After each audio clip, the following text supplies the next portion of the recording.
Imagine an industry that produces over 2,500 films every single year. An industry worth more than $6.4 billion. An industry that employs millions and rivals Hollywood itself. Now imagine all of this started with just one man, $12,000 and a single video camera in 1992.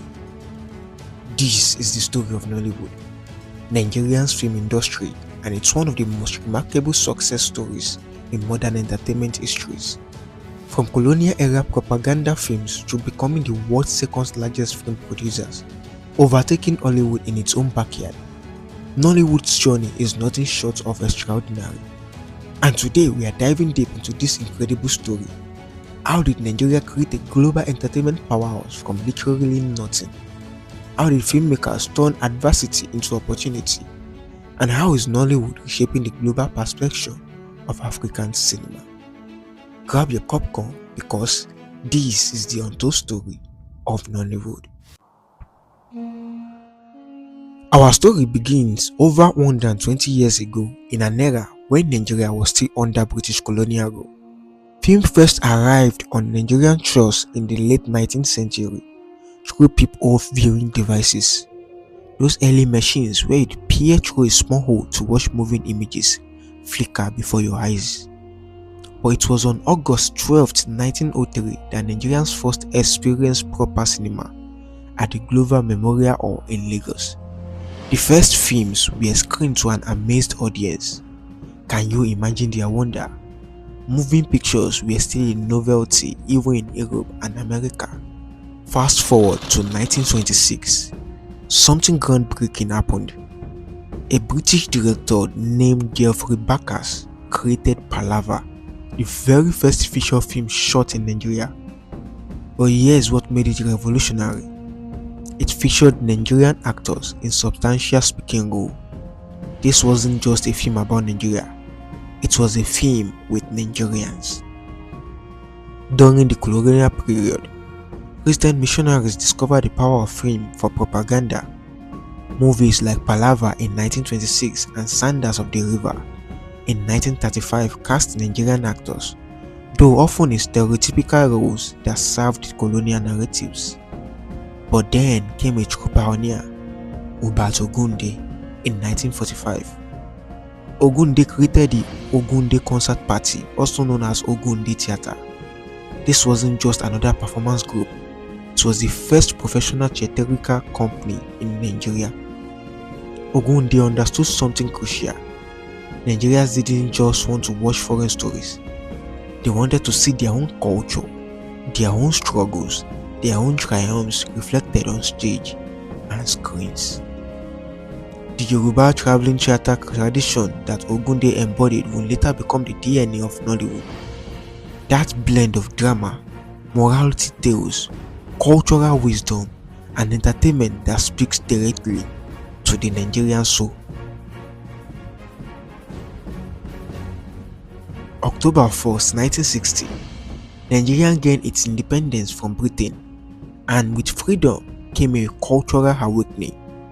For the first time, Nigerian filmmakers could tell their own stories without colonial oversight or approval. The first generation of independent Nigerian filmmakers emerged: Ola Balogun, Ubat Ogunde, Jab Adu, Moses Olaiya, and Eddie Ugboma.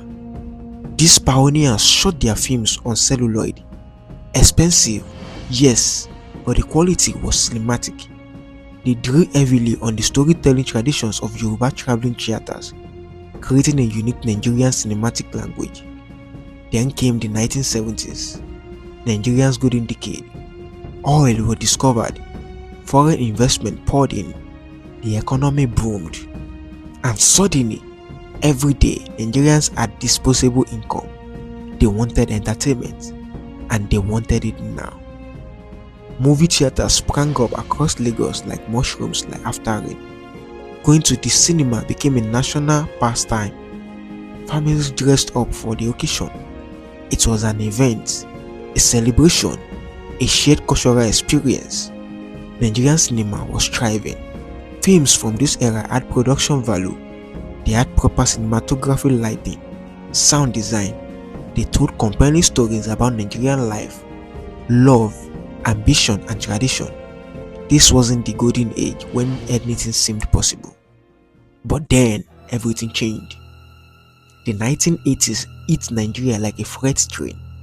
The oil boom collapsed. The economy tanked. Nigeria's currency, the naira, was devalued dramatically. Suddenly, importing film equipment became impossibly expensive. Celluloid film stock, forget about it. One by one, the beautiful cinemas of the 1970s closed their doors. Projectors gathered dust. Film reels sat unwashed. The infrastructure of Nigerian cinema was crumbling, and there was no money to fix it. Piracy was rampant. Why would anyone invest in expensive celluloid production when their films would be copied and sold on street corners before they could recoup cost? It seems like the dream was over. But Nigeria still wanted stories. They still craved entertainment, and here is where innovation born from necessity comes in. Then enter the video revolution. While celluloid was expensive, video cameras and VHS tapes were relatively affordable. Filmmakers started shooting on home video equipment, the same cameras families used for weddings and birthdays. Production was crappy. They shot in people's home. They borrowed cars for car scenes. They finished films in days, not months. The quality was rough, sure, but the stories were pure Nigerian. And distribution, forget cinemas. These films went straight to videos. They were sold in markets, rented from video shops, watched in homes across Nigeria. It was informal, it was chaotic, but it worked. By the early 1990s, Nigerian video film production was heating up, but nobody could have predicted what was about to happen next. The year is 1992. Kenneth Nnebue isn't a filmmaker. He is an electronic dealer in Onitsha, a bustling commercial city in eastern Nigeria. He's trying to sell VHS tapes, but business is slow. People have VCRs, but they have watched everything available. They are bored. Then Nnebue has an idea, a crazy idea. What if he makes his own movie? Something new, something Nigeria, something people would actually want to watch. He scraps together $12,000. He hires Chris Oburapu to direct. They shot a story about a man who joins a secret cult for wealth, only to sacrifice his wife and descend into torment and madness. And the film is called Living in Bondage, and it's shot entirely in Igbo, one of Nigerian's major language. The production takes just 1 month. The equipment is basic. The special effects are simple, but the story grabs you by the throat and doesn't let go. Nnebue releases the film straight to video in market across Nigeria, and there's something extraordinary happens. It goes viral. Not internet viral. This is 1992, but viral in the real world. Everyone is talking about living in bondage. Markets can't keep copies in stock. The film sells 1 million copies. 1 million. People watched it in their homes, then watched it again with neighbors. Churches warned about its occultic themes. Parents discussed its moral lessons. It becomes a cultural phenomenon that unites Nigeria in a way few things has ever done. The success of Living in Bondage sends a clear message. There's a massive hungry audience for Nigerian stories told by Nigerian filmmakers in Nigerian languages. The floodgates open. Suddenly, everyone wants to make a movie. Producers, directors, actors emerge from nowhere. Films are being churned out at incredible pace, 4, 5, sometimes more per day across the country. And this explosion of creativity, this unprecedented boom in video film production needed a name. In 2002, the New York Times published articles by Matt Stinglass and Norimitsu Onishi. They called it Nollywood, a nod to Hollywood and Bollywood, but uniquely Nigerian, and the name stuck. By the early 2000s, Nollywood had transformed into a global movie powerhouse. It was one of the largest employers in Nigeria. 15 million Nigerians watch these films regularly, plus another 5 million across African countries. Early Nollywood had a formula, and audience loved it. The stories often revolved around love, marriage, family conflicts, especially with mother-in-laws, which was practically a character type of its own. There was something charmingly aspirational about these films. Characters drove BMWs and Mercedes-Benzes, though everyone in the industry knew these were often hired for just a few hours of shooting. Scenes were filmed in the fanciest house filmmakers could borrow, giving audience a glimpse into lives they dreamed about. Most films were shot in a matter of days. Entire movies were completed in residences and offices, with minimal equipment and small crews. But it was guerrilla filmmaking at its finest, scrappy, resourceful, and unstoppable. By the mid-2000s, the cracks were showing. The low-budget model had served Nollywood well, but quality was suffering. Picture quality was often poor, sound was inconsistent, stories, while engaging, sometimes felt rushed or poorly executed, and piracy was devastating.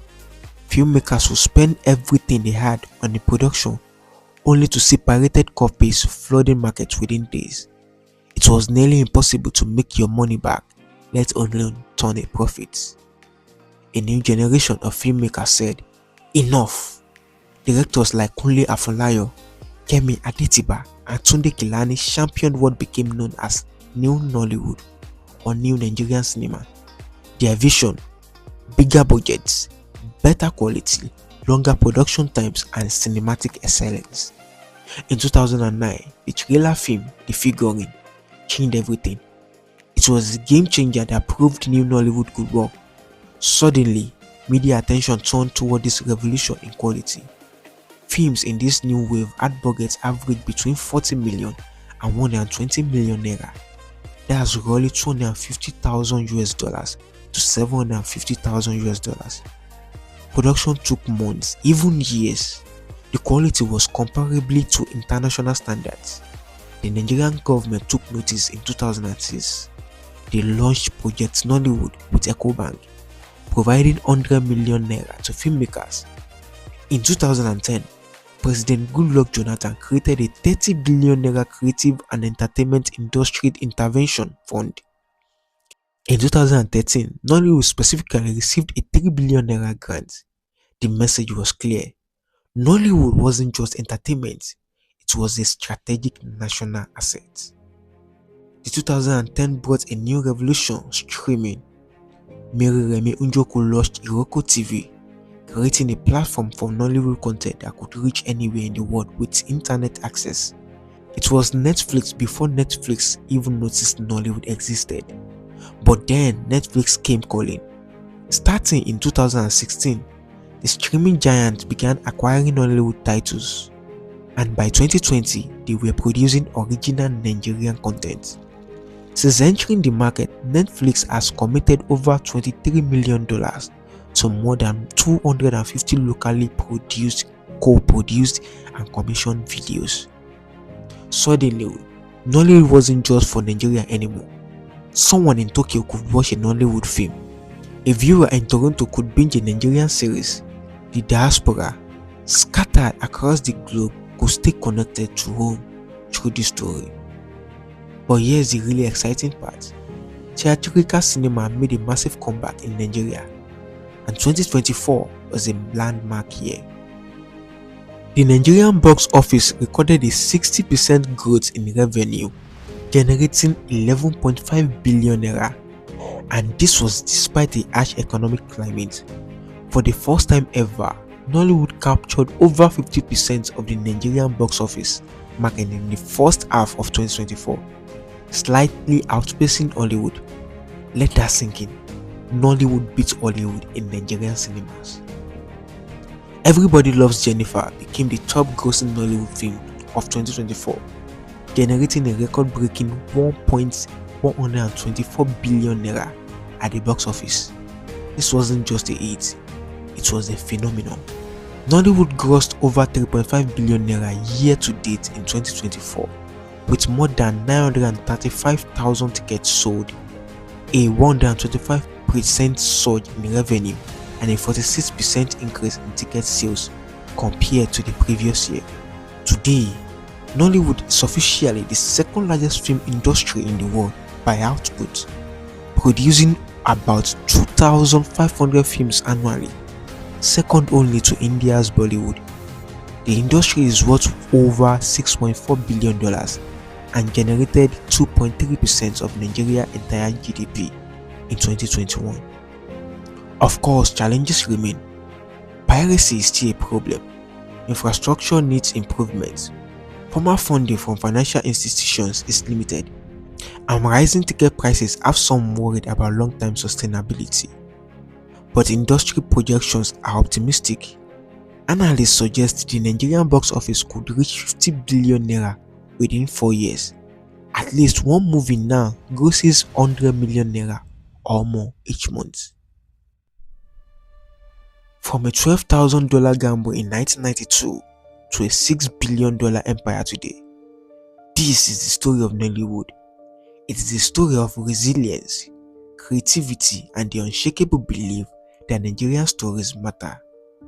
When the infrastructure collapsed, they innovated. When funding dried up, they found a way. And when the world said it couldn't be done, they did it anyway. And they did it with style, passion, and authenticity that resonates across continents. Nollywood isn't just about movies, it's about representation. It's about showing the world that African stories, African creativity, and African excellence deserves the global stage. The next chapter of Nollywood is being written right now, and if history has taught us anything, it's this: never bet against Nigerian creativity. This has been the story of Nollywood from nothing to billion. Thanks for watching, and I will see you on the next one. Please like this video and subscribe to the channel to get more of Nigerian history and stories. Peace.